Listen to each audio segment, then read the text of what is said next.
जय हिंद प्यारे बच्चों। आज हम स्टार्ट करने वाले हैं कक्षा 10 की पहला लेसन जिसका नाम है वास्तविक संख्या। अब वास्तविक संख्या में कुछ मेन इंपॉर्टेंट महत्वपूर्ण संख्याएं भी हैं। सबसे पहले हमें समझना ये होता है संख्या क्या होती है। देखिए संख्या क्या है, जिन्हें अपन काउंट कर सकें, यानी अपन अपन ने माना जैसे अपन को कोई चीज़ चाहिए है तो अपन ने माना कि हमें इतनी इकाई चाहिए, 2 इकाई चाहिए, 1 इकाई चाहिए, या माना कितनी इकाई चाहिए, या माना x इकाई चाहिए किसी भी चीज़ की, ठीक है।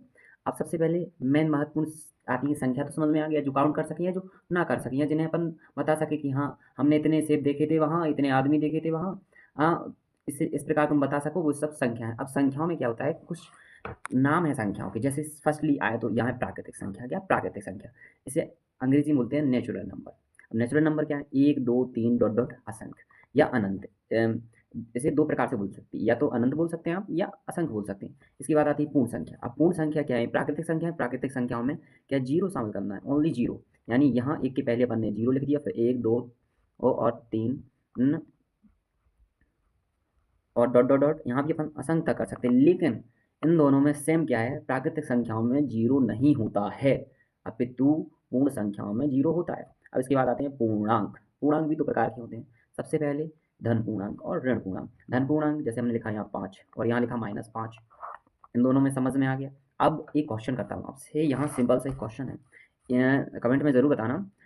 -4 और -1 में कौन सी संख्या बड़ी है, या ये बड़ी है या ये बड़ी है।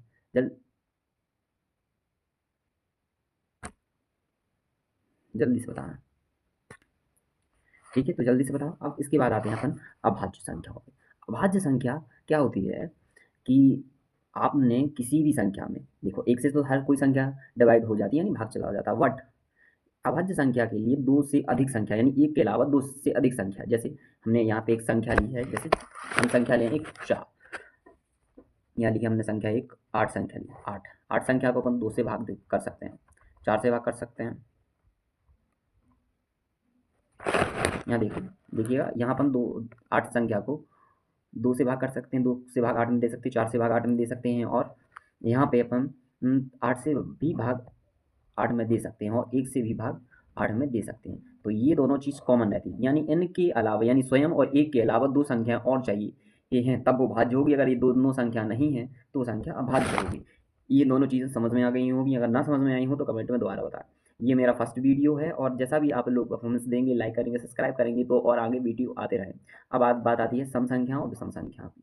अब सम विषम को ऐसे समझिए, जिसमें 2 से भाग चला जाए, सीधी बात, जिसमें 2 से भाग चला जाए वो क्या होगी, सम होगी। और जिसमें 2 से भाग ना जाए, जिसमें 2 से भाग ना जाए वो क्या होगी, ये विषम संख्या होगी। अब इसके बाद आती है अनुवर्ती और पूर्ववर्ती। ये कक्षा 5 का सिलेबस में है, लेकिन कक्षा 10 में नहीं है, लेकिन कभी कभी आज भी जाए, तो इसलिए शुरुआत में हमने शुरू कर ही दिया है। तो अनुवर्ती संख्या, अनुवर्ती मतलब होती है, जैसे हमने लिखा है यहाँ 8, 8 लिखा, 8 की अनुवर्ती होगी 7। अगर बात करी जाए पूर्ववर्ती की, तो इसकी पूर्ववर्ती होगी 9। यानी इसमें इसमें क्या होता है, इसमें एक माइनस होएगा इस तरफ, और इसमें एक प्लस होएगा, ठीक है। ये बात समझ में आ गई। अब लेसन का नाम है वास्तविक संख्या। जब वास्तविक संख्या लेसन का नाम है, तो वास्तविक संख्याओं में दो प्रकार की संख्या है, एक है परिमेय संख्या। अब परिमेय संख्या सिंपल रूप से समझ लीजिए, जिन्हें हम पी बटे क्यू के रूप में व्यक्त किया जा सके, वे परिमेय संख्या कहलाती हैं। सीधी सी बात, समझ में आ गया होगा। अब अपरिमेय संख्या, जिन्हें पी बटे क्यू के रूप में हम व्यक्त ना कर सकें, वे अपरिमेय संख्याएं हैं। और यहाँ परिमेय संख्या में क्यू बराबर जीरो नहीं होगा, यानी कि जैसे हमने लिखा 3/0, ये परिमेय संख्या नहीं कहलाएगी। संभवतः आशा करता हूँ कि वीडियो अच्छा लगा होगा, और नेक्स्ट पार्ट के लिए कमेंट में ज़रूर लिखिए नेक्स्ट पार्ट। नमस्कार, जय हिंद, मिलते हैं अगले वीडियो में।